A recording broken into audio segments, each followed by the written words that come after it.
ሰላም ጤና ይስጥልን። በመላው ዓለም የምትገኙ ውድ አንድ አፍታ ሰዎች እንደምን አላችሁ? እነሆ አንድ አፍታታችን ተጀምሯል። በቅድሚያም ዛሬው አንድ አፍታ የምንመለከታቸውን ጉዳዮች እናስቃኛችሁ። የመጀመሪያው ጉዳያችን የትግራይ የፖለቲካ ኃይሎች ከፍተኛ የእርስ በርስ ሽኩቻ በገቡበት ውስጥ በጦርነት ምክንያት ከፍተኛ ኢኮኖሚ ድቀት ያጋጠመው የትግራይ የተለያዩ አካባቢዎች የሚገኙ ተፈናቃዮች እንደዚህ ደግሞ በየቤቱም ያለው ሕዝብ ለከፍተኛ ችግር መጋለጡን የሚያመላክቱ መረጃዎች ወጥተዋል። ከሰሞኑ ደግሞ ሕጻጽ በሚባል አካባቢ ላይ የሚገኙ ተፈናቃዮች በሞት አፋፍ ላይ መሆናቸውን የሚያሳዩ አሰቃቂ ተንቀሳቃሽ ምስሎች እንደዚህ ደግሞ ፎቶዎች ተሰራጭተዋል። ይህኑ ተከትሎ የህወሓት ኃይሎች እንደዚህ ደግሞ የጀነራል ታደሰ አስተዳደር ሌሎች የትግራይ ኃይሎችም ክስ እየቀረባባቸው ነው። ጀነራል ታደሰ አስቸኳይ ድጋፍ አቀርባለሁ የሚል መረጃ አውጥተዋል። እንደዚህ ደግሞ ህወሓት ተፈናቃዮች እንደ አይነት ችግር እያስተናገዱ ባለበት አጋጣሚ ራሱን ለማጠናከር ከተፈናቃዮች አፍ ላይ እየቀማ ገንዘብ እየሰበሰበ ነው የሚሉት መረጃዎች አሁንም እየተሰሙ ነው። ጉዳዩን ሰፋ አድርገን እንመለከተዋለን። እንግዲህ ትግራይ ክልል ውስጥ ተፈናቃዮች ወደ አካባቢያቸው እንዳይመለሱ ህወሓት መያዣ አድርጓቸዋል የሚል ክስ በተደጋጋሚ ይሰማል።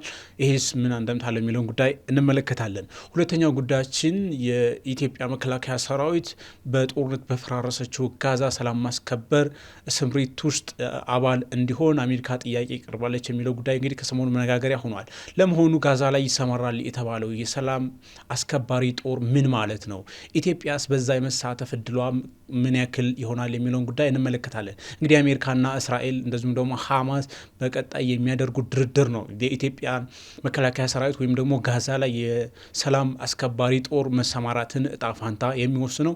ጉዳዩን እንመለከተዋለን። ሶስተኛው ጉዳያችን ኤርትራ ከዚህ ቀደም አግታቸዋለች የተባሉ 3 መርከቦችን ለመልቀቅ ንግግር እያደረገች ነው ተብሏል። እንግዲህ መርከቦቹ ወደ ኢትዮጵያ የጦር መሳሪያ ጭነው ነበር የሚል መረጃ በወቅቱ ሲሰራጭ እንደነበረ ይታወቃል። ይሁን እንጂ የመርከቦቹ መነሻም ይሁን ዝርዝር መረጃ በገለልተኛ ወገን አልተሰማም። ከሰሞኑ ግን ይሄንን መርከቦች ላይ የተጫነውንም ይሁን መርከቦቹን ለማስለቀቅ ንግግር እየተደረገ ነው ተብሏል። ጉዳዩ እንደምን ያለ አንደምታ አለው የሚለውን ጉዳይ እንመለከታለን። አብራችሁ እንድትቆዩ እንጋብዛለን። በቅድሚያ መረጃዎችና ደርሳችኋል። ድሬና ማን እንደምን አላችሁ? ሰላም ማርሽ እንዴ? መልካም። መጀመሪያ የምናደርሰው መረጃችሁ 2 መረጃዎች አሉ። የመጀመሪያው መከላከያ ሰራዊት እንግዲህ ረጅም ጊዜ ወድቀው የነበሩ ሜካናይዝድ የጦር መሳሪያዎችን በራስ አቅም ጠግኖ ለውጊያ ዝግጁ አድርጌያለሁ ብሏል። በዚህ መድረክ ላይ እንግዲህ ዋናው መረጃ ሜካናይዝድ የጦር መሳሪያዎች መታደሳቸው ሳይሆን የኢትዮጵያ መከላከያ ሰራዊት በዚህ የሜካናይዝድ ኃይሉ ዝግጁ ሆኗል ለግዳጅ የሚል አይነት አንደምታ አለው። እንግዲህ ኢትዮጵያ ውስጥ ባሉት የእርስ በርስ ግጭቶች አልፎ አልፎ የሜካናይዝድ ኃይሉ ስምሪት እንዳለው ይታወቃል። ግን ይህን ያክል በትልቁ አቅም ለማን ነው የሚዘጋጀው የሚል ጥያቄ አስነስቷል። በተወሰነ መልኩ ደሬና ማን አስተያየት ትሰጣላችሁ? ሁለተኛው መረጃችን ኢትዮጵያ ውስጥ እንግዲህ ከፍተኛ የሆነ የሀሰተኛ ትምህርት ማስረጃ ተንሰራፍቷል የሚል መረጃ በትምህርትና ባለስልጣን በትምህርት እና ፈተናዎች ባለስልጣን መረጋገጡ ይታወሳል። እንደዚሁ ትምህርት ሚኒስቴርም አሁን ደግሞ ባንኮች ላይ ያለውን የሀሰተኛ ትምህርት ማስረጃ ለማጥራት ብሔራዊ ባንኮች የሰራተኛቸውን ትምህርት ማስረጃ ከዲግሪ መለስ ያለውን የ12ኛ ክፍል እንደዚሁም ደግሞ በዲፕሎማ ሌቭል 4 ላይ ወደ ዲግሪ የተሻገሩበትን ማምጣት አለባቸው የሚል ነገር አምጥቷል ተብሏል። ይሄ የመጣው እንግዲህ ዲግሪ ላይ ብቻ ማጣራት ውጤታማ አልሆነም በሚል ነው። ከዚህ ቀደም ባለስልጣኑ ያወጣው መረጃ 2016 ይመስለኛል ኦር 2015 ኢትዮጵያ ውስጥ ያለውን የሀሰተኛ ትምህርት ማስረጃ ከገበያ ውጭ ወይም ደግሞ በቁጥጥር ስር ለመዋል ከተፈለገ አንዳንድ ክልሎች ቢሮዎቻቸው ጭምር ይፈርሳሉ የሚል እንግዲህ ትልቅ ሀገራዊ አደጋ ጭምር የደቀነ መሆኑ ይታወሳል። አማን ላንተ ድል ስጥና በሁለቱም ጉዳዮች ላይ የምትለውን አስተያየት ባጭሩ አድርሰን። እሺ፣ አመሰግናለሁ መርሻ። እንግዲህ ከመከላከያው ልጀምርና መከላከያ ሰሞኑን በማህበራዊ ድረገጹ ላይ ታንኮችን የወዳደቁ ታንኮችን መልሶ ጥገና በማድረግ ለአገልግሎት ዝግጁ ማድረጉን ያሳወቀበት ነው። እዚሁ እንትን ላይ የገለጸው ነገር ለማንኛውም ግዳጅ ዝግጁዎች ነን የሚል ነገር አስቀምጧል። እንግዲህ ዜናው ሲቀርብ 2 ነገር ታስቦ ይመስለኛል። አንደኛው መከላከያው በምን ደረጃ አቅሙን እያጎለበተ እንዳለ ማንኛውንም የወዳደቁትን ታንኮችን ጠግኖ መልሶ ወደ ስራ መመለስ ምን ያህል ደረጃ ላይ እንዳለ የሚለውን ነገር ነው አንድ መግለጽ የተፈለገው። ሁለተኛውና በጣም ወሳኙ እኛ እንድናተኩርበት የሚፈልገው ነገር ግን ይሄንን ለመካናይዝድ ውጊያ የሚያስፈልጉትን ከባባድ መሳሪያዎችን ዝግጁ አድርጌያለሁ። ዝግጁ ማድረግ ብቻ ሳይሆን ለማንኛውም አይነት ግዳጅ ዝግጁዎች ነን የሚል ነገር ነው ያስቀመጠው። እንግዲህ እንደሚታወቅ ኢትዮጵያ ውስጥ አሁን ባለነው ተጨባጭ ሁኔታ ግጭቶች አሉ። አማራ ክልል ግጭት አለ፣ ኦሮሚያ ክልል ግጭት አለ።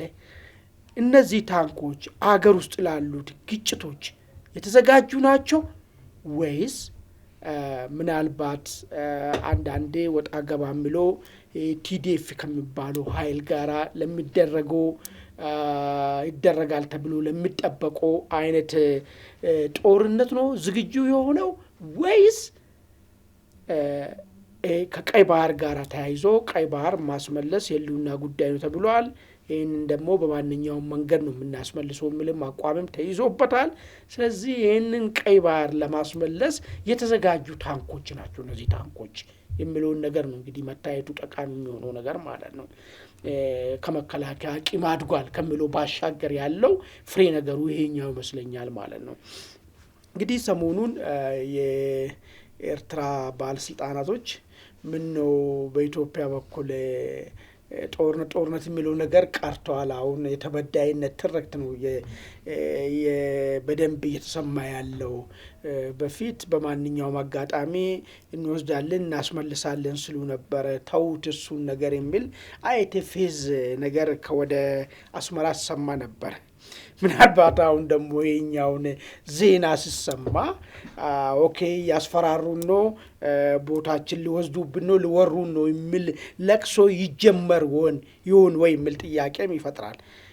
ሆኖ እነዚህ ታንኮች እንግዲህ በእርግጠኝነት በክልሎች ውስጥ ላሉት ግጭቶች የምንጠቀማቸው ነገር አይመስለኝም። መጠነ ሰፊና ወይ ደግሞ ኮንቬንሽናል ዋር የሚደረግበት ቦታዎች ላይ የምንጠቀም ነው የሚመስለው። ስለዚህ መከላከያ በሱ በኩል የሚደረገውን በተለይ ቀይ ባህርን አስመልክቶ ለሚደረገው ነገር ከምንም ጊዜ በላይ ወትሮ ዝግጁነቱን አጠናክሮ እየቀጠለ መሆኑ ነው ገላጭነቱ ለኔ ማለት ነው የሚሆነው ነገር። መሳሪያ ድሮም ይጠገናል፣ አዲስ ነገር አይደለም። ዛሬ መጣ ነገርም በዛሬ አይደለም። ኢትዮጵያ ውስጥ ብቻ መሳሪያ መጠገን የጀመረው የኖሬ ነገር ነው። መካናይዝድ የሚባል ነገር በመጣበት ዘመን ጀምሮ ጠጋኝ ባለሙያዎች ይኖራሉ። ነገር ግን የአሁኑን በዚህ ደረጃ ማሳየቱ ቀጥታ ከቀይ ባህርና አንድ እንዳውም እንደ ዲተራንሲም ተጠቅሞ ሊሆንም ይችላል ያለውን አቂም ለማሳየትና የቀይ ባህሩ ጉዳይ የማይቀር ነገር መሆኑን ይህን በደንብ እንደዚህ አይነት ነገሮችን ስታሳይ ነሰርሊ በጉልበት እንመጣለን ብቻ አይደለም፣ ግፊት ውስጥ መክተትና ለድርድርን በር እንዲከፈት ሁኔታዎችን ለማመቻቸትም ታስበው ሊሆን ይችላል ማለት ነው። እሱ ነው የሚታየኝ በመከላከያ ከባባድ ጦር መሳሪያ ታንኮችን አስመልክቶ ለቀረቡ ነገር። በዚሁ ሊጨምርበትና የባንኮችን እንደዚህ አያይዤ ቤት እንግዲህ ባንክ በጣም አስቂኝ ነገር ነው። ቆይቷል ይሄ ጉዳይ ይጣራ የሚል አንዳንድ ባንኮችን ሞካክሮ ነበረ፣ ግን መግፋት አልፈለጉም፣ ቆሙ። አሁን ግን ብሔራዊ ባንክ ነው ይህንን መመሪያ ያመጣው። ይህ መመሪያ ለምንድን ነው የመጣው የሚለውን ነገር አንዳንድ ድብቅ ዳሳዎች ተሰርተዋል። አንድ ጊዜ ማውቆ ምናልባት ባንኩን አልገልጾም። አንድ ባንክ ውስጥ ፕራይቬት ግል ባንክ ውስጥ አንድ ብራንች ላይ እንደዚህ አይነት ዳሳ ሲደረግ ማናጀሩና አንድ የሆነ ሰው ብቻ ነው ትክክለኛ ፋይል ያለው። ሙሉ እዛ ባንክ ውስጥ ያሉት ትምህርት ነው እንደዛ ነው። በቃ ይሄ ከምን መጣ ነው ይባል። ባለፉት 17-16 ዓመታት ይሄ ነገር የተለመደ ነገር ሆኗል። ምንድነው ሰዎች ከትምህርት ቤት ይመረቁና ያኔ ግሬድን ነበር አሸተኛ የሚያደርጉት። ግሬድን ከፍ ታደርግና ውጤትን ወይ በቱ ምናምን ተመረቀ ሰውዬ ባንኩም ወስዶ በውጤት ደረጃ ስለሆነ የሄድክ ከገበያ 3.6 3.7 ይዞ ተመረቀ የሚል ነገር ነበር። መጀመሪያ አካባቢ ምንም ቢሆን ይማሩ ነበር፣ ተምሯል እነዛ ሰዎች፣ ግን ውጤታቸውን ነው ይገዙት ማለት ነው። ከይሄ ነገር በጣም እየፈጠነ ሄደና አንድም ቀን አካውንቲንግ ትምህርት ቤት ገብቶ ያልተማረ ሰው በአካውንቲንግ ዲግሪ ያለኝ ይላል፣ በማኔጅመንት ዲግሪ ያለኝ ይላል፣ አለፍ ብሎ በኢንጂነሪንግ አለኝ ይላል። ይሄ የሚያሳየው ስራውና የሚሰራው ስራና የትምህርቱ ምንም አለመገናኘቱ ነው። አሁን አደገኛ ነገር አስብ። ምንም አካውንቲንግን ትምህርት ቤት ገብቶ ያልተማረ ሰው ሄዶ የሆነ ባንክ ገብቶ ስለ አካውንቲንግ የሚሰራ ከሆነ ምንድን ነው የሚሰራ ባንክ ቤት ውስጥ? ሙያ አዘል ነገር አይደለም። እውቀት አይጠይቅም ወይስ እዛም ቁጭ ብሎ መደናቆር ነው የሚሆነው የሚለውን ነገር በደንብ መታየት መቻል አለበት። በነገራችን ላይ ኢትዮጵያ ውስጥ ብዙ ነገሮች በልምድ የሚሰሩ ነገሮች አሉ። ምንድነው እንግዲህ እሱ የትምህርት ካሪኩለሙም ከዛ ደግሞ ባንኮች ላይ በተለይ ሲመጣ የሚነሳ ብዙ ነገር አለ። ተመሳሳይ ነገር ይዘው በቃ አካውንት ማስከፈት ምን ማለት የተለመደ በቃ ይሄ አዲስ ስትራቴጂ የመንደፍ ወይም ደግሞ የተለየ አሰራር የማምጣት ብዙም ባህል ስለሌላቸው እንደዚህ አይነት ነገር ባንክ ላይ ሞር በሽቷል የሚል ነገር አለ። እሱን ነው እነዚህ ሰዎች ሁሌ እኮ እዛ ቦታ አይደለም የሚሰሩት እኮ መጀመሪያ ቴለር ትውላለህ ከዛ ቀስ እያልክ ይሄዳል። እንዴት ሲሆን ከዛ በኋላ እንዴት ነው የሚሰራው ስራው የሚለው ጥያቄ ነው እንግዲህ የሚያመጣው ነገር ማለት ነው። አንዳንዶቹ በአግባብም ስምም መጻፍ አይችሉም በሚገርም ሁኔታ ማለት ነው። ይሄ ባንክ ሽጥሩ ብሔራዊ ባንክ ይሄን ዳይሬክሽን አምጥቷል። ይተገበራል አይተገበርም? ብተገበር ምን ይመጣል? ስንት ባንኮች ይዘጋሉ? ምንም ጥያቄም አለ። የሚገርም ነገር ማለት ነው። ይተግበር ሲባል ቅድም እንዳልኩ አንድ ባንክ ውስጥ አንድ ማናጀርና አንድ የሆነ ሰው ብቻ ትክክለኛ ፋይል ካለው እንደዚህ አይነት ነገሮች በመጣ ስንት ባንኮች ባዶአቸውን ይቀራሉ የሚል ጥያቄም ታመጣለ። ስለዚህ ይሄ ነገር ከተፈጸመ የባንኮች ውስጥ ያለው ነገር ይጣፋንታ እንዴት ይሆናል የሚል ነገር አሳሳቢ ነው የሚሆነው። ብሔራዊ ባንኩ ራሱ ይሄን ነገር ገፍቶ ማስፈጸም ደረጃ ላይ ሲደርስ ይቆማል ወይስ ቅድም አንተ መግቢያ ላይ እንዳልክ ክልሎች ይፈርሳሉ እንዳልክ ባንኮችም ያለ ሰራተኛ የሚቀርቡበት ሁኔታ ይፈጠራል ማለት ነው። ይሄ ምን መጥቷል መሰለህ አማን ያንተን ሀሳብ ማጠናከሪያ ነው።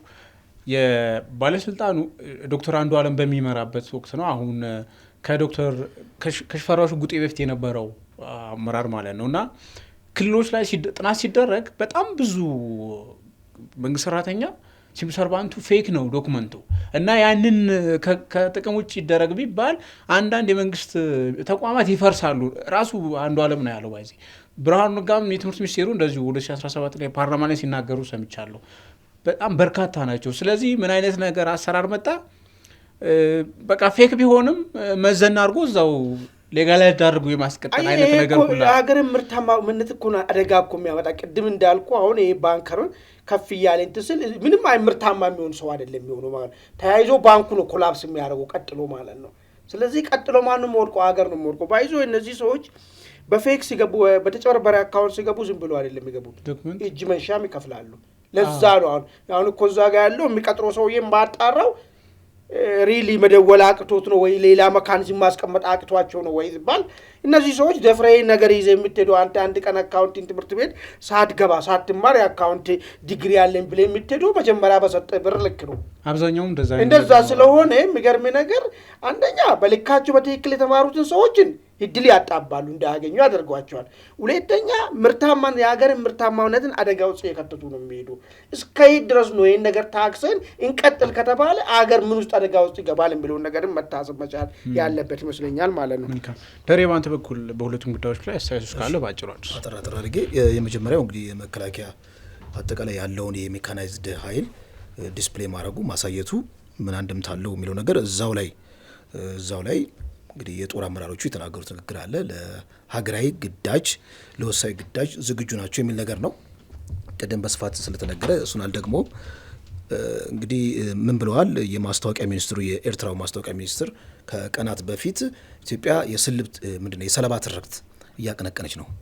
ከዚህ ቀደም ቀይ ባህር ትል ነበር። አሁን ግን በሰለባ ትርክት ራሷን አዘጋጅታ አድፍጣ በማንኛውም ሰዓት ልታጠቃን ትችላለች እና እያዘናጉን ነው፣ መጠነ ሰፊ ጥቃት ሊፈጽሙብን ይችላል የሚል ነገር ተናግረዋል። እና ምናልባት የኢትዮጵያ እንግዲህ የመከላከያ ሰራዊት ለትልቅ ግዳጅ ሲባል ወደዛ አካባቢ የሚያመዝን ይመስላል። ምክንያቱም ሀገር ውስጥ ያለውን ግጭት በሜካናይዝድ ኃይል ጎሪላ ፋይቲንግ ነው። በአብዛኛው ጊዜ ለሜካናይዝድ ጦርነት የሚመችም አይደለም። ለኮንቬንሽናል ጦርነት ነው እንደዚህ አይነት ነገሮች ተመራጭ የሚሆኑት ማለት ነው። ስትመለከተው በዛ መልኩ የሚቀኝ ይመስለኛል። ከኤርትራ ጋር ያለው ጉዳይ እስቲል ያው ምዕራፉ አልተቋጨም። በማንኛውም ሰዓት የሆነ ግጭት ቢፈነዳ እንኳን አስተማማኝ የሆነ ደጀን ይሆናል ከሚል አንጻር ብለን እንወስደው እንችላለን። ስለዚህ ወደ ድንበር አካባቢ በኢትዮጵያና ኤርትራ የሚያዋስኑት ድንበር አካባቢ እነዚህ ጦር መሳሪያዎች ወሳኝ ቦታ ይዘው እንግዲህ አስተማማኝ ግዳጃቸውን ሊጠብቁ ይችላሉ የሚል ነገር በመላመት ደረጃ እናስቀምጥ ይችላለን። ሁለተኛው ከዚህ ከትምህርት ጥራት ጋር በተያያዘ ኢትዮጵያ እንደ ሀገር ወደቀች የሚባለው እኮ ላለፉት 30 ዓመታት በዚህ በትምህርት ረገድ ህወሓት ኢህአዴግ ትምህርትን መቀለጃ ነበር ያደረገው አይደለ? ካድሬዎችን ከአራተኛ ክፍል በፎርጂድ ማለት ነው ባንዴ ማስተርስና ዲግሪና ማስተርስ ያስይዛቸዋል። ከዛ በኋላ ቁልፍ የሀገሪቱ ውስጥ ያሉትን ቦታዎች እንዲይዙ ያደርጋል ማለት ነውና ትምህርት መቀለጃ ሆኗል ላለፉት 30 ዓመታት። የተማረ ሰው የሚንጓለልበት ነገር ግን አለመማር እንደውም ትንሽ መማር እንደውም አድቫንቴጅ የሚገኝበት ጊዜ ነበረ እና የዛ ህመም መገለጫው እያንዳንዱ ተቋማት ውስጥ በተፈትሽ ይሄ ነገር ታገኛለህ ነው ማለት ፎርጅሪ የሚለው ነገር ኦልሞስት ኖርም ሆኗል ማለት ኖርነቱ ቀርቶ በቃ የሀገሪቱ ኖርም እስኪመስል ድረስ ማለት ነው መደበኛ ነገር እስኪመስል ድረስ እንደውም ያው ስሙን ማልጠቅሶ ሚዲያ ላይ ወደ 400 300 የሚጠጋ ፎርጅድ እንትኖች ተገኝቷል ይባላል ዶክመንት እና እሱ ራሱ ምርመራ ይደረጋል የሚል ነገር ሰምተን ነበረ። ከዛ በኋላ ተድበሰበሰ ጠፋ። አንዳንዴ እኮ ምርመራ ስታደርግ እስከ ማናጀሩ ሊደርስ ይችላል። በነገራችን ላይ በፌደራል መንግስት ደረጃ ራሱ ሙከራ ተደርጎ በአመራር ደረጃ ጭምር የተበረበረ ዶክመንት ለምሳሌ እስከ ድረስ ይደርሳል መሰለኝ ነገር የሆነ ዲፕሎማ ያላቸው ሰዎች ዲግሪ ይገዛሉ፣ ዲግሪ ያላቸው ሰዎች ማስተር ይገዛሉ። ይሄ በኤቪደንስ የተረጋገጠ ከራሱ ከመንግስት ተቋማት የመጣ ነገር ነው። በቃ በየሆነ በ12ኛ ክፍል የወደቀ ደግሞ እንደምንም የተጨበረበረ ዶክመንት አቅርቦ ዲግሪ ይገዛል። ዩኒቨርሲቲዎች በተለይ የግል ዩኒቨርሲቲዎች ዲግሪ ሽያጭ ላይ ተሰማርተዋል የሚል ነገር በትምህርት ሚኒስቴሩ በኩል ሲነገር እናስታውሳለን። አንዳንድ የመንግስት ዩኒቨርሲቲዎችም ደግሞ ተመሳሳይ ነገር ውስጥ እንዳሉ ከሬጅስትራር ጋር ምንድነው ሬጅስትራር ኦፊስ ውስጥ ያሉት ግለሰቦች ወይም ደግሞ ባለሙያዎች ጋር በመሰባጠር ብዙ ግለሰቦች እኮ ከትልልቅ ዩኒቨርሲቲ ከመንግስት ዩኒቨርሲቲም ይሄ ነገር የማግኘትም ተንደሲ አግኝተዋል ማለት ነው። እና ኢትዮጵያ ውስጥ ኖርማል ሆኗል ማለት ነው በእንደዚህ አይነት መልኩ ስራ ላይ መቀመጥ እና ምንድነው መገለጫው ስትመለከት ያው ምንድነው ሲቪል ሰርቪሱ ይላሽቃል፣ አገልግሎት አስጣጡ በጣም የደከመ ነው፣ ክሬቲቪቲ የለም። የተማሩና የተመራመሩ ሰዎች ስራ አጥተው 3-4 ዓመት ቁጭ ሊል ይችላሉ እና ይሄ እንደ ሀገር ስራም ላይ ያገኙ ይችላሉ። እና ትልቅ ነገር ነው ይሄ ነገር። ይሄ ኦፕሬሽን ቢጀመር እኔ በጣም አፕሪሺየት የሚደረግ ነገር ነው። እንደ ሀገር የታመምንበትን በተወሰነ ደረጃ ለማስታገስ ነው። መልካም ወደ ዋናዎቹ ጉዳዮቻችን እንገባለን። ወደ ቢሶቻችን መጀመሪያ ጉዳያችን እንግዲህ በትግራይ ክልል በጦርነቱ ምክንያት ከፍተኛ የማህበራዊና ኢኮኖሚያዊ ድቀት መፈጠሩ ይታወሳል። በተለይ ደግሞ ተፈናቃዮች ከፍተኛ የሰብአዊ አቅርቦት እጥረት እንዳለባቸው ይገለጻል። በሌላ በኩል ደግሞ ህወሓት ከተፈናቃዮች አፍ ላይ ለመቀመጥ ገንዘብ እንደሚሰበስብ ከዚህ ቀደም መዘገቡ ይታወሳል። የትግራይ ፖለቲካ ኃይሎች የገቡበት ሽኩቻ እንግዲህ ትግራይ ከጦርነት እንዳታጋግም እንደዚሁ ደግሞ ተፈናቃዮች ወደ ቀያቸው እንዳይመለስ ከፍተኛውን ድርሻ እየተወጣ እንደሆነ ብዙዎች ይናገራሉ። አሁን ከሰሞኑ ሲሰማው ደግሞ ህጻጽ በሚባል አካባቢ ላይ ተጠለው የሚገኙ ወገኖች ከፍተኛ የሆነ ረሃብ አጋጥሟቸው በሞት አፋፍ ላይ መሆናቸውን የሚያመላክቱ ምስሎች ተሰራጭተዋል። እንግዲህ ጉዳዩ በጣም እጅግ አነጋጋሪና አስደንጋጭ ነገር ነው። የጀነራል ታደሰ ወረዳ አስተዳደር ጉዳዩ አደባባይ ከወጣ በኋላ አስቸኳይ ምላሽ ለመስጠት ዛሬ የረፋድ ካቢኔውን ሰብስቦ አስቸኳይ ሰብአዊ እርዳታ እልካለሁ የሚል ነገር እንትን ብሏል። ህወሓት እንግዲህ ገንዘብ የሚሰበሰቡ ከተፈናቃዮች ላይ ምንም ያለው ነገር የለም። በፌዴራል መንግስቱም በኩል እንግዲህ ዓለም አቀፍ ረጅ ድርጅቶች ለኢትዮጵያ የሚያቀርቡትን ድጋፍ በከፍተኛ ደረጃ መቀነሳቸው ይታወቃል። ይሄ ድጋፍ ሲቀነስ መንግስት በራስ አቅም ድጋፍ አቀርባለሁ ማለት ይታወሳል። ይሁን እንጂ በኦሮሚያ ክልል፣ በአማራ ክልል፣ በሶማሌ ክልል፣ በአፋር ክልል በጣም በርካታ ዜጎች በመጠለያ ካምፕ ይገኛሉ ተፈናቅለው። የሰብአዊ አቅርቦት እጥረት እንዳለባቸውም በየፊናቸው እየገለጹ ነው። አማላንተ ድልስጥና ትግራይ ላይ የሆነው ነገር እንግዲህ የፖለቲካ ሽኩቻ ውጤት ነው የሚሉ ብዙ ሰዎች አሉ። ከዛው ከትግራይ አካባቢ የምንሰማው ነገር እና እንዴት ታየዋል አሁን ህጻጽ ላይ ያጋጠመውን ነገር? እንግዲህ እስቲ በሁለት ከፍለን ነው። አንደኛ ተፈናቃዮች ወደ ቦታቸው ባለመመለስ ምክንያት አሁንም ዛሬም መንግስት ላይ ጥገኛ በመሆናቸው ምክንያት ችግር እርዳታ ደግሞ በተለያየ መንገድ እያጠረ መምጣቱ ምላኮ እርዳታም ደግሞ በፍትሃዊነት ለተፈናቃዮቹ ባለመድረሱ ምክንያት አሁን ወደ ምግብ እጥረትም እየሄዱ መሆናቸውን አንዳንድ ቪዲዮዎች ላይ ስናይ ጉዳይ በጊዜ እልባት ካላገኘም ወደ አደገኛ ነገር ሊሄድ እንደሚችል አመላካቸውን ነገር መምጣቱ ነው። በሌላ በኩል ደግሞ ይህንኑ ባየንበት ይህንኑ በተረዳንበት ሁኔታ ደግሞ እነዚህኑ የምግብ እጥረት የሚያሰቃያቸውን ተፈናቃዮችን አንቆ የህወሓት አባልነትን ክፈል ብሎ የሚያስጨንቅ ካድሬ ከዛችም ቦታ ላይ የሚያባርር የህወሓት ካድሬ ነው ያየነው እንግዲህ ማለት ነው። እንዲያው ምንድን ነው ይሄ አንድምታው? እነዚህ ሰዎች እዚህ ቦታ ላይ መሰቃየታቸው ለምንድን ነው የሚሰቃዩት? ሪሊ ከዚህ ሁኔታ የተሻለ ነገር ስለሌለ ነው ወይስ የማን ስልጣን ለማጽናት ነው እዛ ቦታ ተቀመጡ የሚለውን ነገር በደንብ መታየት መቻል ያለበት ይመስለኛል። እስቲ መጀመሪያው ስናይ እንግዲህ በዛ ጦርነት ጋር ተያይዞ በርካታ ቁጥር ያላቸው የትግራይ ተወላጆች ከወልቃይት፣ ከጠለምት፣ ከራያ ተፈናቅሏል። ራያ እንደምናስታውሰው ምንም የቀረ የለም፣ ተመልሷል። ጠለምትም በርካታ ቁጥር ያላቸው ተመልሷል። አሁን እነዚህ ሰዎች ራያ የተመለሱት ምንድን ነው የገጠማቸው? እሺ ራያ ኮማንድ ፖስት ስር ነው ያለው። የትግራይም የህወሓትም ሰዎች አሉ።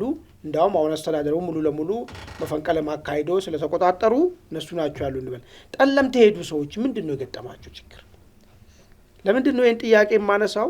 ወልቃይት እንዳይመለሱ ምክንያት አድርጎ ከሚያነሱ ነጥቦች ሁሉ አንዱ ቢሄዱ ችግር ይገጥማቸዋል፣ አደጋ ያርፍባቸዋል። ስለዚህ ይህ እንዳይሆን ደግሞ የህወሓት ካድሬና ታጣቂ አብሮ መሄድ አለበት። ሄዶም ብቻ መቅረት ሳይሆን ግዛቱንም ወደዚህ መመለስ አለበት። ግዛቱ የማይመለስ ከሆነ እነዚህ ሰዎች በችግርም ቢሆን በበሽታም ቢሆን በረሃብም ቢሆን ቢሞቱ እንመርጣለን የሚል ነገር ነው ያስቀመጡት። ይህን ነገር ጨመቃ አድርጌ ስታይ ሁለት ነገር ነው ከውስጡ የምታየው። አንደኛ እነዚህን ሰዎችን የእነሱን ስልጣን እንዲያጸናላቸው ከመፈለግ አንጻር ነው በእነዚህ ሰዎች መያዣ አድርጎ ስልጣንን መልሶ ለማግኘት ታሰበ ነገር ነው። ሁለተኛው ነገር ግን እነዚህ ሰዎች ቢሄዱ የበቀል ዱላ ያርፍባቸዋል የሚል ሀሳብ ስለሚይዙ ነው። እኔ እንዲያው ስለ እውነቱ ከታየን ጠለምት የሄዱ ሰዎች ምንድን ነው የሆኑት? አሁን ጠለምት የሄደ ሰው እርሻው ላይ ተመልሷል፣ እያረሰ ነው፣ እየበላ ነው። ወልቃ እዚህ ግን የራያን ተው ስፔሻል ኬዝም ስለሆነ አስተዳደሩ ወደ ትግራይ በኮማንድ ፖስቱም ስላመጡ ችግር የለውም እሱን ነገር። ጠለምት ስላልመጣ ጠለምት አሁንም በአማራ ክልል ስር ነው ያለው። ስለዚህ ወልቃይት ብሄድ እንዲሆናል ከሚለው አንጻርና እዚህ ጋር የጠለምት አስተዳደር ፈርሷል።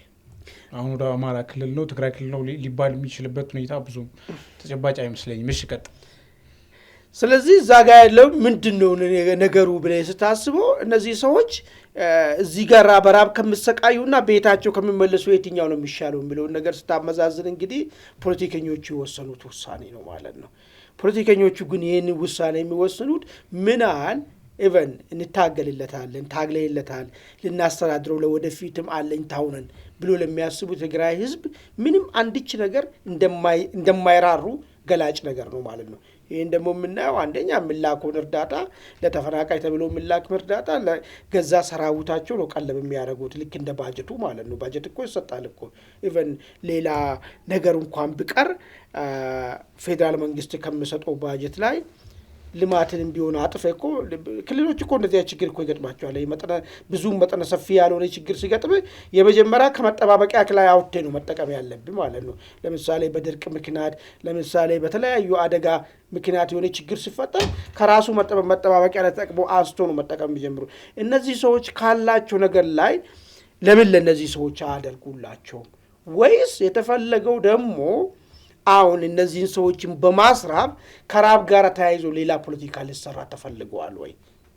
እንግዲህ እንደሚታወቀው ኢትዮጵያ ፈረንጆቹ ልክ ገና የሆነ ችግር ሲገባ ይወዷታል። ራብ የምትባል ነገር ይወዷሉ።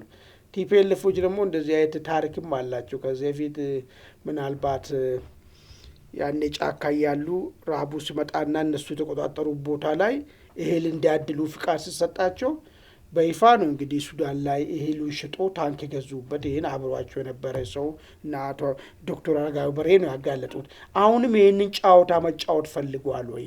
ሆን ብሎ ነው እየፈጠሩት ያሉት ይህን ራብ ወይስ ከአቅማቸው በላይ ሆኖ ነው ይህ ራብ ራሱ እንዲፈጠር እያደረጉት ያሉ የሚለው ነገር በደንብ መታየት ያለበት ነገር ይመስለኛል ማለት ነው። እሱን ያለ በሌ በኩል መልካም ደሬ እንግዲህ ወደ አንተ ስመጣ ምናልባት እንግዲህ ተፈናቃዮች በዚህ ሁኔታ ውስጥ መገኘታቸው በጣም የሚያሳዝንም የሚያሳፍርም ነው። እንደ ሀገር እንግዲህ በፖለቲካ ሽኩቻ ሰለባ ሆነው ህይወታቸውን በረሃብ እስከ መነጠቅ ድረስ መደረስ የሌለበት መሆንም የሌለበት ነገር ነው። ግን እንዳለመታደል ኢትዮጵያ ውስጥ እየሆነ ነው።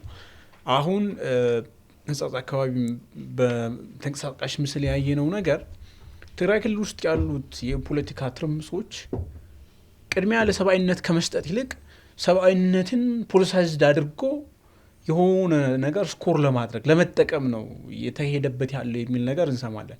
እዛው አካባቢ ያሉ ራሱ የችግሩ ሰለባዎች እንደ አይነት ሀሳቦችን ያነሳሉ።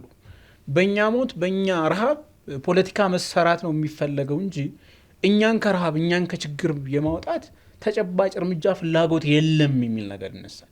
እንግዲህ ይሄ ነገር ለሁሉም ባለድርሻ አካላት የምትሰጠው ነው።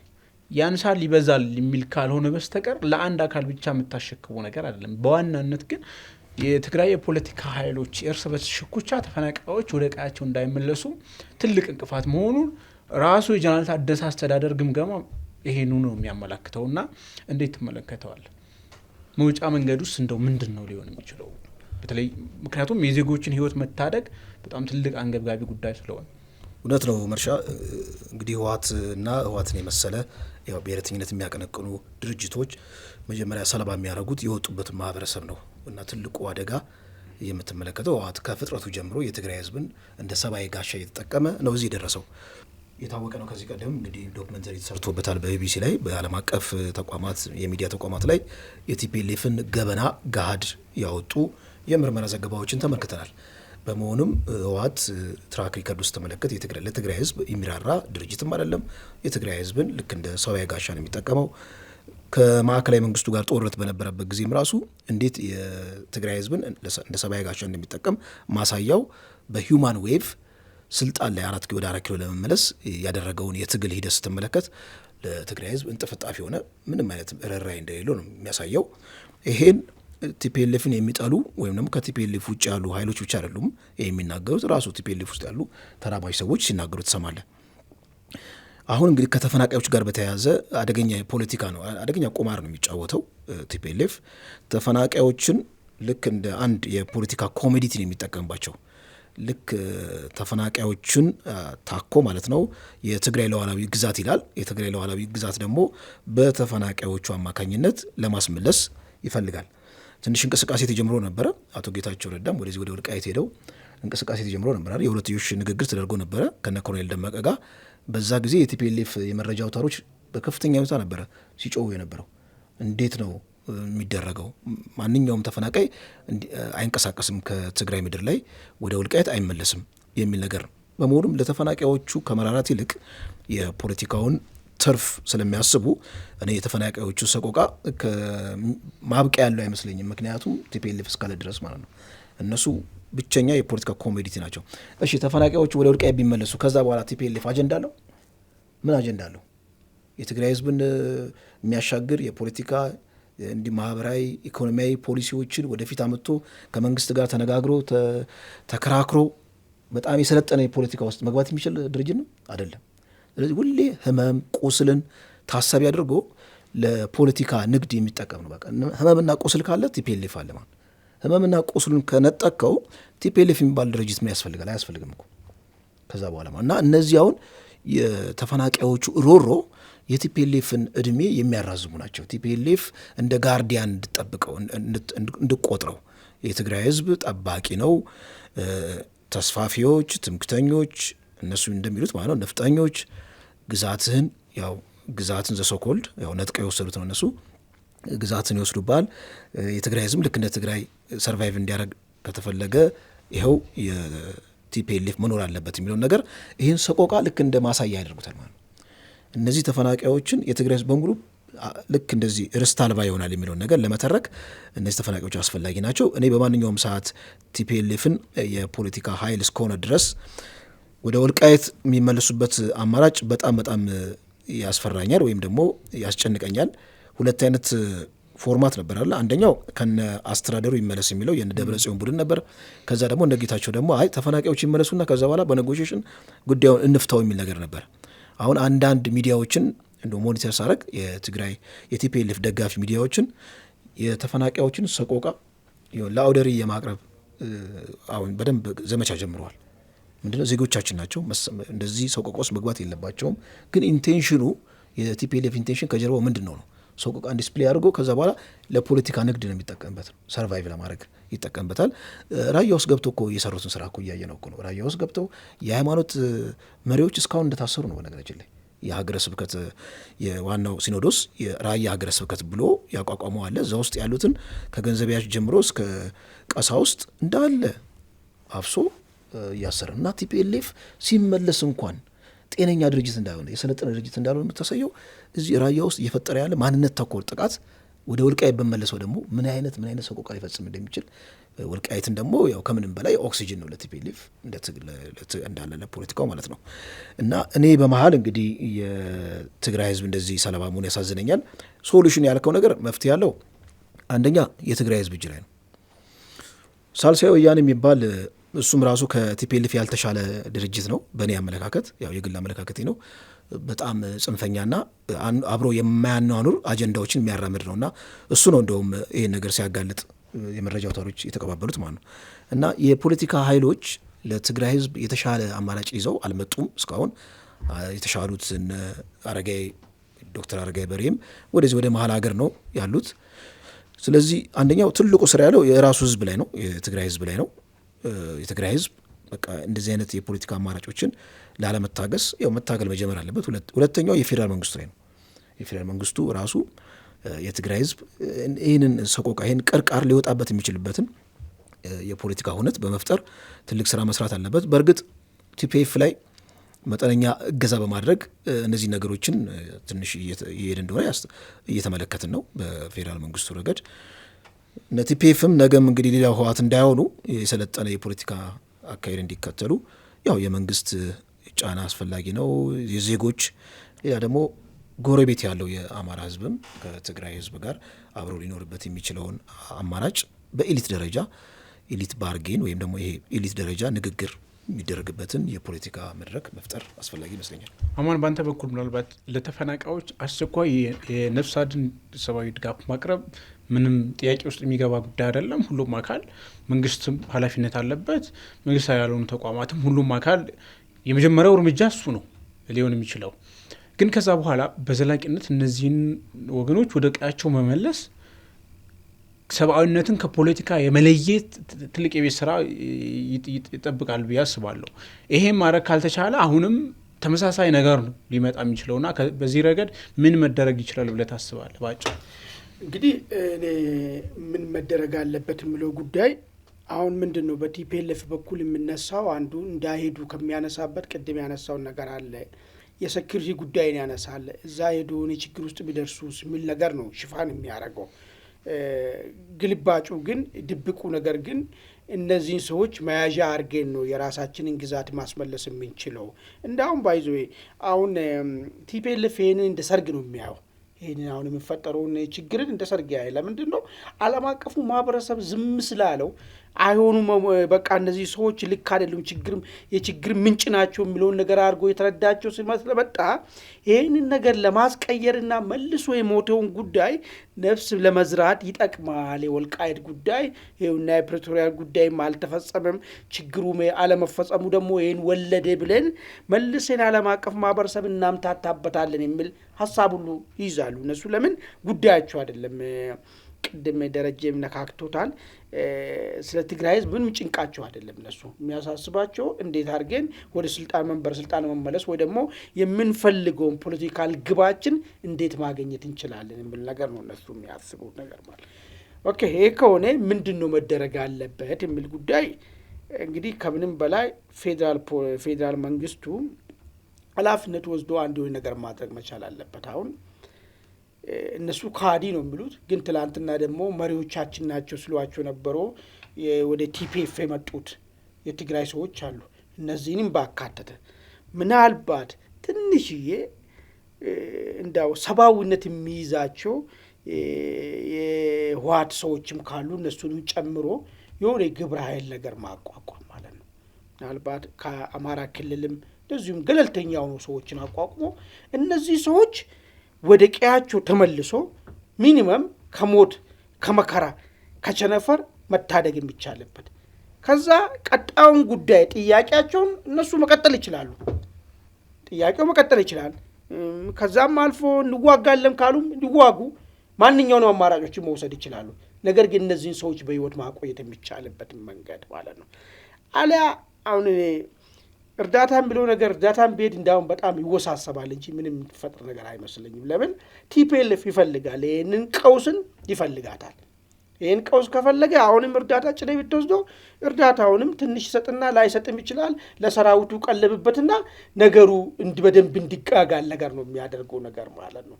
ስለዚህ እሱ ሳይሆን አስገድዶ በማንኛውም መንገድ በውዴታም እንዳው በሰብአዊነትም ከራሳቸው ሰዎችም ያሉ ሰዎችን ጨምሮ እነዚህን ሰዎች ወደ ቀያቸው የሚመለሱበት ለእነዚህ ሰዎች ዋስትና የሚወስደው እንዳው ከወልቃይት መስተዳደር በላይ ይሄ የሚለይ ኮሚቴ ዋስትና ወስዶም ጭምር ማለት ነው። ስለነዚህ ጉዳይ እኛ ያገባናል በሚል ነገር ማለት በዚህ መንገድ ወደ ቀያቸው እንዲመለሱና ግራጁዋሊ እነሱ ጥያቄያቸውን በፈለጉት መንገድ እንዲቀጥሉ ማድረግ ነው። እሱ ነው የምታየው። መልካም፣ ወደ ቤተሰቦቻችን ወደ ሌላው ዋና ጉዳይ እናልፋለን። ሌላው ዋና ጉዳያችን እንግዲህ የኢትዮጵያ መከላከያ ሰራዊት በጋዛ ሰርጥ እንዲሰማራ አሜሪካ ፍላጎት አላት የሚል መረጃ ከሰሞኑ በስፋት ሲሰራጭ እንደነበር ይታወሳል። ይሁን እንጂ በጋዛ ሰርጥ ይሰማራል የተባለው የሰላም አስከባሪ ኃይል ወይም የኢትዮጵያ ጦር እንድታዋጣ የጠየቀበት ጉዳይ በራሱ ምንድን ነው የሚለው ጉዳይ ብዛም የተገለጠ አይደለም። እንግዲህ እስራኤልና ሐማስ ጦርነት ውስጥ ቆይተው 2 ዓመት ገደማ የተኩስ አቁም ማድረጋቸው ይታወሳል። በአሜሪካ ፕሬዚደንት ዶናልድ ትራምፕ የቀረበው የሰላም እቅድ ላይ እንግዲህ በአንጻራዊነት አሁን የተኩስ አቁም ሁኔታ ውስጥ ቢገኝም በዘላቂነት ግን ጋዛን ከታጠቁ ኃይሎች ነጻ የማድረግ ሐማስን ትጥቅ ማስፈታት እንደዚሁ ደግሞ የእስራኤልን ወታደር ከጋዛ ሰርጥ የማስወጣት የሚሉ እቅዶች አሉት። በዚህ ውስጥ ነው እንግዲህ ሰላም አስከባሪ ሆኖ የኢትዮጵያ መከላከያ ሰራዊት እንዲሰማራ ጥሪ ቀርቦለታል የተባለው። እንግዲህ ምን አይነት አንደምታ ይኖረዋል የሚለውን ጉዳይ እንመልከት። ደሬ ለአንተ ድል ስጥና የኢትዮጵያ መከላከያ ሰራዊት እንግዲህ በጋዛ ሰርጥ የመሰማራ ጥያቄ ከቀረበለትና ከተሰማራ እዚህ ጉዳይ ውስጥ እንግዲህ ቀላል ነገር አይደለም። የጋዛ ጉዳዩ በእርግጥ ይፈጸማል ላይፈጸም የሚለው ገና አጣብቂኝ ነው። የመጀመሪያው የተኩስ አቁም ፌዝ አለ። ሁለተኛው ፌዝ የሚሆነው ሐማስን ትጥቅ ማስፈታት፣ የእስራኤል ጦር ከዛ መውጣት፣ ከዛ በኋላ እንግዲህ የሰብአዊ ስራዎችን ማስተባበር፣ መልሶ ግንባታ ላይ ምናምን ያንን ጥበቃ የሚያደርግ ሰላም አስከባሪ ይሰማራር ነው የተባለው። እዛ ጋር መሰማራት ይችላል አይችልም የሚል ጉዳይ በራሱ ገና አጣብቂኝ ውስጥ ያለ ነው። ሐማስ ራሱ እንደገና እያደራጀ ነው የሚል ነገርም ይነሳል በዚህ ፋታ ውስጥና እንደምን ያለ አንደምታ አለው ብለህ ታስባለህ? እሺ፣ አመሰግናለሁ መርሻ። ይሄ እንግዲህ የሰላም አስከባሪ ጥያቄ የቀረበው በዩኤን ፎርማ በዩኤን ከቨር አይደለም። ወይም ደግሞ ዩኤን ብዙ ጊዜ አይተህ ከሆነ ፒስ ኪፒንግ ፎርስ ወይም ደግሞ የሰላም አስከባሪ እንደዚህ ግጭት ላለባቸው አካባቢዎች በእነሱ አማካኝነት ይሰማራል። ከአባላት ሀገራት ተውጣጦ የሚሰማራበት ሁኔታ ተመልክተናል። ይሄ ግን የኢኒሽቲቭ የትራምፕ ነው። ትራምፕ ደግሞ በመሰረታዊ የሆነው የዲፕሎማሲያቸው መርህ የትራንዛክሽናል ዲፕሎማሲ የሚባለው ነገር ነው። የሆነ ነገር ተሰጣቸውና ከዛ በኋላ በምትኩ የሆነ ነገር ይሰጠዋል ማለት ነው። ስለዚህ ኢትዮጵያን ልክ በጋዛ ላይ ማለት ነው እንዲሰማራ ጦር በሚጠይቁበት ጊዜ ጠረጴዛ ላይ ያስቀመጡት ምንድን ነው? ልክ እንደ ልዋጭ ጠረጴዛ ላይ ያስቀመጡት ቤኔፊት ምንድን ነው ተብሎ ይጠየቃል። እንደ ዝም ብሎ በጠቅሉ ማለት ነው። ወደዚህ ወደ ትጥቅ ማስፈታቱ ከመሄዳችን በፊት ኦኬ፣ ኢትዮጵያ ምናልባት ቴብል ላይ ልታስቀምጠው የምችለው እጅግ አንገብጋቢ ነገሯ እዚህ ከቀጠናው ጋር በተያያዘ አክሰስ ትፈልጋለች፣ የዲፕሎማሲ ድጋፍ ትፈልጋለች ከአሜሪካ ከእስራኤል። በመሆኑም ይህንን በልዋጭነት በትራንዛክሽንነት ማለት ነው በልዋጭነት ጦሯን ወደዛ አሰማርታ አሜሪካ ለምትፈልገው ኢንተረስት የግድ ይህን ማስፈጸም ብዙ ርቀት ትሄዳለች ብለን እንድንጠይቅ ያደርገናል። ምክንያቱም በኢትዮጵያ መንግስት እስካሁን ይፋ የሆነ ምላሽ አልሰማንም። በመረጃ አውታሮች ብቻ ነው እስካሁን ሲሽከረከር እየተሰማን ያለ ነው ማለት ነው። በመሆኑም በትራንዛክሽናል ዲፕሎማሲ አይን ትራምፕ ለኢትዮጵያ ግዴታ ጣሉ። ከዛ ደግሞ ለኢትዮጵያ የሚሰጡት ነገር ደግሞ በልዋጭነት አለ። ያ ነገር በልዋጭነት ሊሰጥ የሚችለው ከገንዘብ ባሻገር በጣም ዘላቂ የሆነ ሲያክሰስን ኦን የምናደርግበትን ዲፕሎማሲያዊ ጫና ወይም ደግሞ ትብብር ልክ እንደ አንድ ምርጫ ሊቀመጥ ይችላል። አሁን ትልቁ አደጋ ምንድን ነው? ይሄ ሰላም አስከባሪ ሲሰማራ የተቀመጠለት ግዳጅ ነው። እዚህ ቢቢሲ ላይም በጣም በስፋት ያስቀመጠው ነገር ዝም ብሎ ሰላም አስከባሪ አይደለም። ቀጥታ ከዚህ ከሐማስን ትጥቅ የማስፈታት ጉዳይ ነው። ይሄ ደግሞ ኢትዮጵያ ልክ ሶማሊያ ውስጥ ገብታ አልሸባብን እንደምታሳድደው አይነት ይመስላል። ሊሆንም ይችላል። ከአልሸባብ ጋር በመግባት እንግዲህ አልሸባብን ከኢትዮጵያ ምንድነው ሌጂትሜት የሆነ ኮዝ አላት። ልክ እንደ ሀገር ለኢትዮጵያ ሰርቫይቭ ለማድረግ ሶማሊያ ውስጥ የሚነሱ አልሸባብ ወለድ የሆኑ ብሔረተኝነቶች እጅግ አደገኛ ስለሆኑ ጣልቃ በምንገባበት ጊዜ ብዙ ሀገራትም አረንጓዴ መብራት አበርተዋል። አሁን ግን የጋዛ ጉዳይ በጣም እጅግ ውስብስብ ነው። አንደኛ አረቦችን ዩናይት የሚያደርግ ነው ያ ኢሹ አይደለም። አረቦችም አሁን ኢትዮጵያ ውስጥ ያሉ የእስልምና ተከታዮች ሁሉም አይደለም፣ ለዛ ቅርብ የሆኑ ሴንሲቲቭ የሆኑ የእስልምና ተከታዮች ኢትዮጵያ ውስጥ ካሉት የእስልምና ተከታዮች ጥቃት እንዲሁም በበለጠ ጋዛ ውስጥ ያሉት ተከታዮች ሲቆረቆሩ ተመልክተናል። ሁሉንም በጅምላ አይደለም፣ እንደዚህ አንዳንድ ግለሰቦችን ስለምንመለከት ማለት ነው።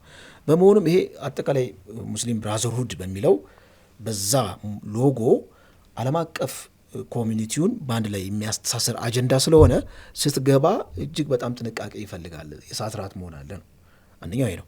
ምክንያቱም ኢትዮጵያ ወትሮም አይደለም እዛ ገብታ ወትሮም ከአረቦች ጋር ያላት ግንኙነት አይንና ናጫ ነው ለመናገር እንደው ዝም ብሎ ከላይ እንቀባዋለን እንጂ ከድሮ ጀምሮ ከኦቶማን ቱርክ ጀምሮ ከ7ኛው ክፍለ ዘመን ጀምሮ ኢትዮጵያ ከባህር እንድትገፋና ብዙ ስራዎች ብዙ በደል እንዲፈጸምባት ከአረብ የተነሱ የፖለቲካ ኃይሎች ችግር ፈጥሮብናል እና እንኳንም ዘንቦብሽ ነው የሚሆነው ማለት ነው። ወደዚህ ወደ ጋዛ በምንገባበት ጊዜ ጥንቃቄ የተሞላው የፖለቲካ ስምሪት ካልተደረገ ሌላ ቤንዚል ማርከፍከፍ ነው የሚሆነው ነው። ይሄ አንድ ነው። ሁለተኛው ዶሜስቲክ ፖለቲካችን አለ። ዶሜስቲክ ፖለቲካው ቀላል አይደለም። ኢትዮጵያ ውስጥ ያለው ዶሜስቲክ ፖለቲክስ ሴትል አላደረገም እንደ ሀገር ማለት ነው። ስለዚህ ኢትዮጵያ ውስጥ ያሉ ግጭቶች አሉ። የበለጠ እነዛ እኛ ወደ ጋዛ በምንሰማራበት ጊዜ የኢትዮጵያ ታሪካዊ በጣም ጠላት የሚባሉት ተቀናቃኝ የሚባሉት እንደውም ሀሳባቸውን አጠቃላይ አቅማቸውን አጠናክረው ኢትዮጵያ ውስጥ ያለውን ግጭት የበለጠ ስፖንሰር የማድረግና የበለጠ የማፋፋም ስራ ሊሰሩ ይችላሉ ነው። ሌላው ምናልባት ጋዛ በምንገባበት ጊዜ ወይም ደግሞ ከሀማስ ጋር በምንፈጥረው ግጭት ፊት ለፊት መላተም ማለት ነው እንደው ዝም ብሎ ሪኮንስትራክሽን ምናምን ቢሆን ፖስት ዋር ሪኮንስትራክሽን ቢሆን ችግር የለውም። አሁን ግን ኦንጎይንግ ዎር ነው ያለው አይደል? ጦርነቱ ሴትል አላደረገም። ስለዚህ ፖስት ዋር ሪኮንስትራክሽን ከሆነ ችግር የለውም። አሁን ለምሳሌ ኢንዶኔዥያ ወደ 20 ሺህ ወታደር ቃል ገብታለች። መልሶ ግንባታ፣ ጤና ምናምን ተብሏል። እዛ ላይ ያው እንደዛ ይባል እንጂ በዋነኛነት ያው ሰላም አስከባሪ ኃይል ብዙ ስራዎችን ይሰራል የግድ ከሰላም ከማስከበር ባሻገር ማለት ነው።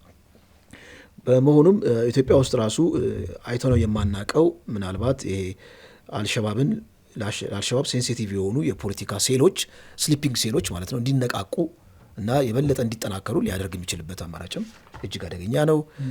ከዚሁ ጋር በተያያዘ ሌሎች ራሱ ምንድነው ይሄ ፍልስጤም አካባቢ ያለውን ሰቆቃ ወይም ደግሞ ፍልስጤም አካባቢ ያለውን ሰቆቃ ልክ እንደ ዋና እንደ ፖለቲካ ማርኬት ተጠቅመው ኢትዮጵያን ኮርነር ለማድረግ ይጠቀሙበታል። እንዲሁም ደግሞ ኢቨን ሻቢያ ራሱ ከሻቢያ ጋር ያለን ሰጣ ገባ አለ ይታወቃል። ከኤርትራ ጋር ያለን ግጭት አለ እና ኤርትራ እንደውም ሻቢያ ኢትዮጵያን የበለጠ ኮርነር ለማድረግ ከሌሎች ከኢትዮጵያ ተጻራሪ ኃይሎች ጋር በመለጠፍ ማለት ነው ውጭ ካሉ ኃይሎች ጋር በመለጠፍ አደገኛ የዲፕሎማሲ ኪሳራም ሊያመጣ ይችላል እና ብዙ ክሮች ሊተረተሩ ይችላሉ። ምናልባት አሁን ከግብጽ ጋር አሁን የጋዛ አካባቢ ነው። ጋዛ ደግሞ የግብጽ ተጎራባች ነው። እዛ አካባቢ የኢትዮጵያ ፒስ ኪፒንግ ፎርስ መኖሩ ልክ ግብጽም ደግሞ እዚህ ምንድን ነው ሶማሊያ መጥቼ ፒስ ኪፒንግ ፎርስ ወይም ደግሞ የሰላም አስከባሪ ኃይል አሰማራለሁ እንደምትለው ቲት ፎር ታት የሚባል የለም። ልክ አንተ ላደረገልህ አንተ የምትመልሰው ነገር ማለት ነው። በዛ መልኩ ደግሞ ሌላ የፖለቲካ ሁነትም እሱም ኮንቴክስቱ በጣም ይለያል። አሁን ትልቁ ችግር ምንድነው? ትጥቅ ማስፈታት ከሚለው ባሻገር ቢሆን ኖሮ ብዙ አድቫንቴጅ ይገኛል። ነገር ግን ኢትዮጵያ ነው መመልመላቸው ኢትዮጵያ መመልመልባ ማለት ነው ከዚህ ቀደም ያላት ትራክ ሪከርድ ታሳቢ ተደርጎ ነው በሰላም አስከባሪ ኃይል ረገድ ማለት ነው። ከዚህ አንጻር እንመለከተው ጉዳዩ። መልካም አማንዱ አንተ ስመጣ እንግዲህ የፕሬዚዳንት ዶናልድ ትራምፕ የጋዛ ሰላም ማስፈን እቅድ በሐማስና በእስራኤል መካከል እንግዲህ የተቀበሉት መስሎ ተኩስ አቁም ታውጇል ከተባለ በኋላ እንግዲህ አሁን ደሬ እንዳለው ሙሉ በሙሉ ቆሟል ወይም ተኩስ አቁም ነው ሊባል አይችልም። አልፎ አልፎ እንግዲህ እስራኤልም የአየር ጥቃቶችን ትፈጽማለች፣ ሐማስም ደግሞ በዚህ ፋታ ውስጥ ራሱን እያጠናከረ ነው እያደራጀ ነው የሚል ነገር ይሰማል። እንግዲህ ሐማስ ቀላል ኃይል አይደለም፣ እስላማዊ ኃይል ነው። ሌሎች የመን ካሉ ሌሎች የእስላማዊ እዛ አካባቢ ሚድልስት ላይ ካሉ ከሚድልስት ሻገር ብሎ ሶማሊያ ክልል ካሉ አይኤስ እንደዚሁም የተሳሰሩ ናቸው እነዚህ አይነት እስላማዊ ቡድኖች እና ከዚህ አንጻር ኢትዮጵያ ምናልባት ጠቅላይ ሚኒስትሩ ከአሜሪካ ውጭ ጉዳይ ሚኒስቴር የቀረብላቸውን ይህን የሰላም አስከባሪ ኃይል የማሰማራት የማዋጣት ጉዳይ ተቀብለዋል አልተቀበሉም የምናውቀው ነገር የለም። ማርኮ ሩቢዮ ከጠቅላይ ሚኒስትር አብይ አህመድ ጋር ተወያይቻለሁ ብለው በስቴት ዲፓርትመንት በኩል ስቴትመንት አውጥተዋል። በኢትዮጵያ በኩል ግን በውጭ ጉዳይ ሚኒስቴርም በጠቅላይ ሚኒስትር ጽሕፈት ቤትም ራሳቸው ጠቅላይ ሚኒስትሩም ተወያይቻለሁ የሚል ነገርም ምንም አላሉ። ድፍን ያለ ነገር ነው ያለው። ተወስኗል አልተወሰነም እሱ የሚታወቅ ነገር የለም። ግን ቢሆን ኢትዮጵያ ምንድን ነው ኮንሲደር ማድረግ ያለባት? ምንድን ነው ሊመጣ የሚችለው? ምንስ ነው ተከትለው መጥተው ሌላ ጦስ ወይም ደግሞ አዎንታዊ ነገር አሉታዊ ነገሮች ሊኖሩት የሚችሉት ጉዳይ ምንድነው ብለህ ታስባለህ? እንግዲህ መልካም ጎኑ ምንድን ነው? ኢትዮጵያ በዚህ ሁኔታ ከዚህ በፊት ሰላም አስከባሪ ሂደቷ የተወሰነው አፍሪካ ውስጥ ነበረ። ድሮ እስከ እንትን ድረስ ሄዳለች፣ እስከ ኮሪያ ድረስ ሄዳለች። ነገር ግን አሁን ባለው ሁኔታ ግን በአፍሪካ ውስጥ ተገድባለችው እና ከአፍሪካ ወጥታ ወደ ዓለም አቀፋዊ የሰላም ማስከባሪ ሂደት ማደጓ ትልቅ ድል ነው። ይህ ነገር ምንም የሚካድ ነገር አይደለም። ሁለተኛው ነገር ደግሞ ይሄ በዚህ ሂደት ውስጥ መታጨቱ ራሱ የራሱ የሆነ ጥቅሞችን ይዟቸው ይመጣ ነገር አለ። አንደኛ ተባባሪ ሀገር ተደርጌ የተወሰድኩ በእነ አሜሪካ የሚሆን በምዕራብ ሀገራቶች ማለት ነው። ላደረካቸው ነገሮች ደግሞ ያንተም ጊዜ ላይ ተባባሪ የምትሆንበት ሁኔታዎች ይኖራሉ። ልክ አሁን ለምሳሌ ብዙ ጊዜ አሁን እነዚህ ያላደጉ ሀገራቶችን እጅን የሚጠመዝዙበት ሂዳ ለምትሰራቸው እንትኖች ትላልቅ ዲቨሎፕመንታል እንትኖች ፋይናንስ ይከለክሏል። እንደዚህ አይነት ነገሮች የሚመቻችለት ሁኔታዎች ሊፈጠር ይችላል። ከዛም አልፎ ደግሞ ኢትዮጵያዊን ነገር ስታደርግ የራሷን ፍላጎት ወደ ቀይ ባህር መውጣቱን ጉዳይ እንዴት አድርጋ ነው በዚህ ጋር እያይዛ የምታመጣው የሚለውም ሌላ ጉዳይ ነው የሚሆነው ማለት ነው። ስለዚህ በዲፕሎማሲ እንደ ትልቅ ድል ብታይም ምንድን ነው የሚያመጣው መዘዙ የሚለውን ነገሩን ደግሞ አደገኛ ነገር ነው ያለው መዘዞቹ። ይሄ ሰላም ማስከበር አይደለም እኮ ባይዘው ይሄኛውን የሚካሄድበት ነገር ማለት ነው። ሰላም ማስከበር ማለት ፖስት ዋር የሚደረጉ ጦርነቶች ከተደረጉ በኋላ ባለበት ርጋ ተብለ በመሀል የምሰፍርበት ሂደት ነው። እሱ ለየት ያለ ነው። ይሄ ግን እንደዛ አይደለም። ይሄ ትጥቅ ማስፈታት ነው የሚለው። ሐማስን ሄደ ትጥቅ ታስፈታለህ ማለት ያው ምንድነው የሚለው የእስራኤል ሰራዊት ጋዛን ለቆ የሚወጣው የሐማስን የትጥቅ ማስፈታት ሂደት ሲጠቃለል ነው ይላል። ስለዚህ ከእስራኤል ሰራዊት ጋር አንድ ላይ ሆነ አሳደ ሐማስን ትጥቅ ማስፈታት ስራ ላይ ነው የምትወጣው ማለት ነው። ስለዚህ ይሄን ስታደርገው ለምሳሌ እስራኤልና ጋዛ እስራኤልና ሐማስ ወደ ግጭት ሲገቡ በሐማስ በኩል ሆኖ የተሰለፉ ሌሎች ስቴቶች ኢትዮጵያን በገለልተኝነት ይወስዷታል ወይ? እንዴት ነው የሚያዩት ይሄን ሂደት? ማንሳት ትችላለህ። ሐማስን ፋይናንስ ያደርጉ ሲያደርጉ የነበሩ አረብ ስቴቶች አሉ። ልክ እንደነ ኢራን ብዙዎች አሉ። እነዚህ አገራት እንዴት ነው ሊወስዱን የሚችሉት ይሄንን ጉዳይ? የሐማስን ትጥቅ መፍታት ሐማስን አሳደን ትጥቅ ለማስፈታት የምንሄደውን እንቅስቃሴ በቅንነት ሊያዩት ይችላሉ ወይ? ገለልተኝነታችን ጥያቄ ውስጥ አይከትም ወይ የሚል ጥያቄ ነው አንዱ። ሁለተኛ ጦርነቱ አሁንም የተከናወነ ስለሆነ ሰላም አስከባሪ ሆኖ እዛ የሚሄዱ የኢትዮጵያ መከላከያ ሰራዊት የሚሆን የሌላ ሀገር መከላከያ ሰራዊት ከፍተኛ የህይወት መስዋዕትነት ሊከፍሉ ይችላሉ። ለምን? ሐማስም ይተኩሳል እኮ ከባባድ እንትኖችን ጥቃት ያደርጋል፣ ሮኬት ጥቃት ያደርጋል። ስለዚህ በዚህ ሂደት ውስጥ ልክ እንደ ሌላ ጊዜ ሰላም አስከባሪ ሲሆን ብዙም ሪስኪዎች ብዙ አይደሉም። ሪስኪ ነው ሪስኪ የሌለው ነገር የለም። ነገር ግን ይሄ ትኩስ ጦርነት ውስጥ ስለሆነ ሄደ የሚገባው እንትን የምትልበት አደገኛ ሁኔታዎች ናቸው አሉ። ህይወትን ራሱ ልታ አሁን የሶማሊያውን መውሰድ ይቻላል። አሁን ሶማሊያ ውስጥ ሰላም አስከባሪ ጦሩ ኢትዮጵያ ያለ ሌሎች ሀገራትም አሉ። ከአልሸባብ ጋር ከአይኤስኤስ ጋር ቀጥታ ፋይቲንግ አለ፣ ውጊያ አለው። አሁን እዛ ጋዛ ሰርጥ ላይም ሐማስ ትጥቅ ለመፍታት የመጨረሻውን ኮሚትመንት ራሱ አልገባም። በነገራችን ላይ አሁን ባለው ተጨባጭ የተኮሰ ነው እኮ ትላንትና እስራኤል እኮ በእንትን መጥተዋለች እኮ በአየር እኮ መጥተዋለች እኮ ኦንጎይንግ ነው አልቆምም። ፖስት ዋር አይደለም የምንለው እኮ ለዛ እኮ። ስለዚህ ይሄን ኃላፊነት ስትወስዶ ምንድነው አንተ የእስራኤልን ስራ ልትሰራ ነው የምትሄደው ማለት ነው። የእስራኤል መከላከያ ሰራዊት መስራት ያለበትን ትሰራለህ ማለት ነው። እሱ አሳዴ ትጥቅ ማስፈታቱ ጉዳይ በዚህ ሂደት ውስጥ ህይወት መጥፋት አለ። እዛ የሚጠቀሙ መሳሪያዎች ምናልባት ከና አልሸባብ ጋር አንጻር ስታይ እዚህ ትንሽ ከበድ ያለ ለምን እጅ ስለሚበዛ አስታጣቂ ስለሚበዛ እዚህ ቦታ ላይ እና ሐማስ የሚታጠቁ መሳሪያዎች ከፍ ያሉ ናቸው። በዚህ ሂደት ውስጥ ህይወትን ልታጣ ትችላለህ። ሌላኛውና በጣም መሰረታዊ ነገሩ ግን መቼ ነው ከዚህ የምትወጣው? መግባቴ ነው የምታውቀው እንጂ መውጫው ጊዜ ራሱ መቼ እንደሆነ የምታውቀው ነገር የለውም። በምን ያህል ጊዜ ውስጥ ነው ይህ ጉዳይ ሊያልቅ ይችላል ወይ? ወይስ ሌላ መልክ ይዞ ኮምፕሊኬትድ ሆኖ አንተ የሐማስን ሽፍታ ስታሳድድ ልትኖር ነው ወይ?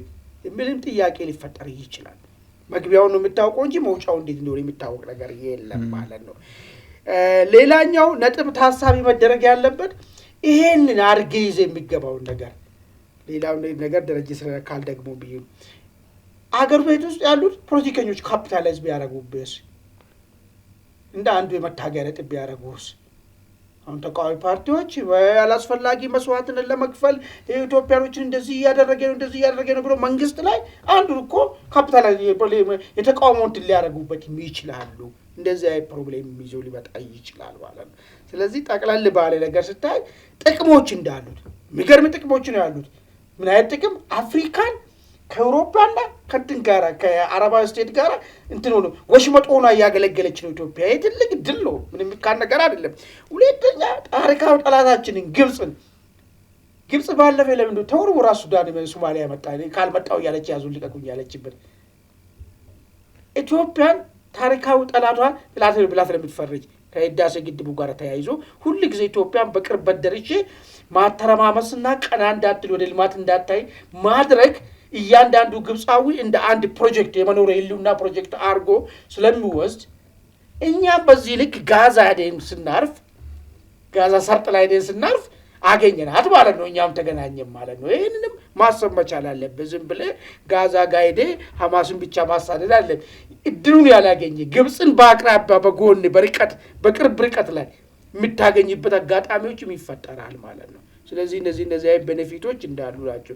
ግን አደጋውን በዛው ልክ ነው ያለው የሚለው ነገር ለማስቀመጥ መልካም። ወደ ቢሶቻቸው ወደ መጨረሻው ጉዳያችን እናልፋለን። የመጨረሻ ጉዳያችን እንግዲህ ኤርትራ ከወራት በፊት የጦር መሳሪያ ጭነዋል የተባሉ መርከቦችን መያዟን የሚያመለክቱ መረጃዎች ሲሰራጩ ነበር። እንግዲህ ይሄ የጦር መሳሪያ ጭነዋል የተባሉት መርከቦች መነሻቸው በውል ባይታወቅም መዳረሻቸው ግን ለኢትዮጵያ መንግስት የጦር መሳሪያ እያጓጓዙ ነበር የሚል መረጃ በስፋት በማህበራዊ ሚዲያ ሲሰራጭ ነበር። ኤርትራ እንግዲህ እንደዚህ አይነት ነገሮችን ብዙ ጊዜ ታደርጋለች። ከዚህ ቀደምም መርከበኞችን ይዛ በድርድር መልቀቋ ይታወሳል። አሁንም እነዚህ መርከቦች ለመልቀቅ ድርድር እየተደረገ ነው የሚል መረጃ ተሰምቷል። ደሬ ላንተ ድል ስጥና ይሄ ጉዳይ እንዴት ትመለከተዋል?